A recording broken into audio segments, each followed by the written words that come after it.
friend. Welcome to Caffeine and Clarity, your weekly pour of soul sparking reflection. I'm Emery, and this is where the coffee's hot and the insights are honest. Around here, we unpack the tiny aha moments that shake us, shape us, and help us grow. Then we give them space to percolate. So grab your favorite mug, settle in, and let's make sense of the mess, one story at a time. Hi, friends. Have you ever had one of those moments where you're laughing so hard you almost miss the truth hiding in the punchline? A friend sent me this reel the other day, and I was cackling, like full on belly laugh. And, well, I snorted out my coffee.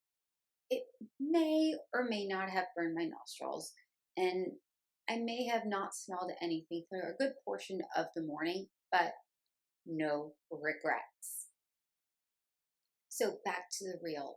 This man was going off in the most brilliant way. And then he drops this line.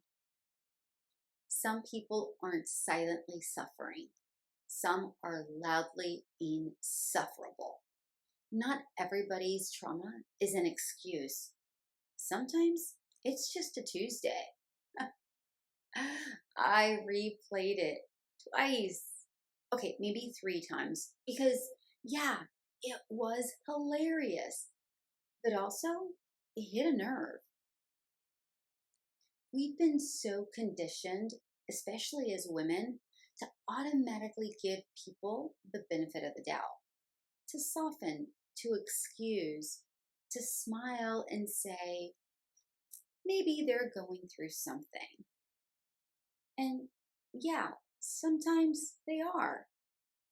But also, sometimes they just suck. Sometimes they're just being a jerk. And that doesn't make you a bad person for noticing. I started thinking about how often I've overextended sympathy, telling myself stories to justify someone's behavior.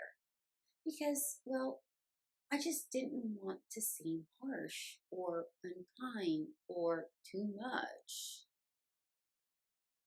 But y'all, I've lived enough life to know that everyone has a story. I have a story.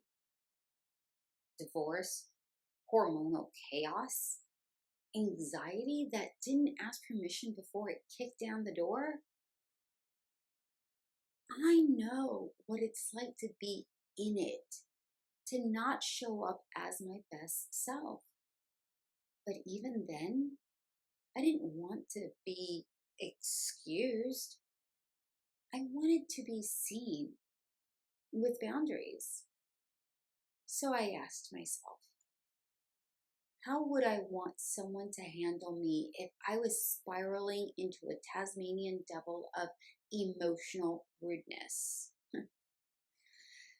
And then I realized kindness. Kindness would probably be enough to bring me back to earth, to humble me, to remind me that I am not the only person going through stuff, and to feel ashamed of my behavior. But not everyone is like that. Not everyone responds to kindness with clarity. So then what?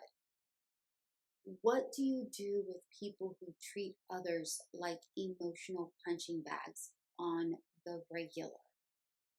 You don't have to decide if they're broken or just mean. You don't have to become their therapist or their savior. It quite frankly is none of our business.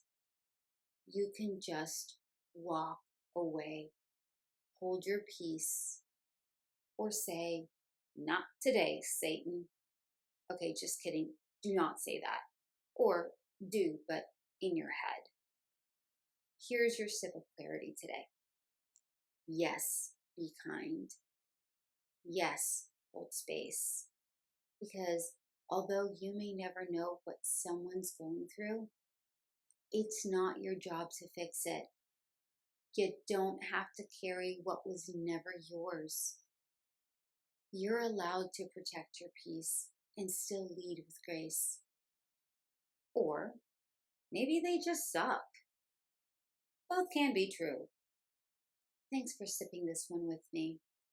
If it made you laugh, breathe easier, or rethink how much empathy you really owe the Tasmanian devils in your life, do me a favor. Share it with someone who needs that same reminder. Subscribe if you haven't already. Leave a little love in a review. And most importantly, stay in your light. I'll see you next time with more coffee and more clarity. Thanks for spending a little time with me here on Caffeine and Clarity. If something stirred in you today, let it sit. Let it steep. Clarity has a way of rising when we slow down. Until next time, keep sipping, keep feeling, and keep showing up for your own becoming. I'll see you next week.